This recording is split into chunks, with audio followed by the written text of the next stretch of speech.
School থেকে TC দেওয়ার পর আর বাড়িতে ফেরা হয়নি মারিয়ার। এসেছে তবে নিথর দেহ।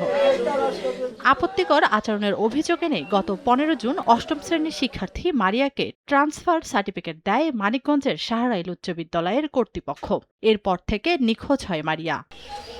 রোববার সন্ধ্যায় সিংড়াইয়ের চন্দননগর এলাকায় একটি ঝোপ থেকে উদ্ধার করা হয় মারিয়ার খণ্ডিত মরদেহ। তবে ধর্ষণের পর হত্যা করা হয়েছে বলে অভিযোগ স্বজনদের। নির্মমভাবে হত্যা করছে এবং এরপর ধর্ষণ হয়েছে। যারা এই কাজ করছে তাদের আইনের আওতায় আনুক। মাহের মা যায় স্কুলে যাওয়ার পর তাকে জোরপূর্বক টিসি দেওয়া হয়। টিসি দেওয়ার জন্য সে এরকম যে একটা কাজ করবে তা তো না। এখানে হয়তো অন্য কোনো তৃতীয় পক্ষ কাজ করছে সম্ভবত। পুলিশ জানায় হত্যাকাণ্ডটি পরিকল্পিত। ডিসিস্টের ফ্যামিলি যাদেরকে সাসপেক্ট করে এরকম কয়েকজনকে আমরা জিজ্ঞাসাবাদের জন্য এনেছি। বাদী এখনো মামলা দেয়নি, মামলা তারা প্রিপারেশন নিচ্ছে।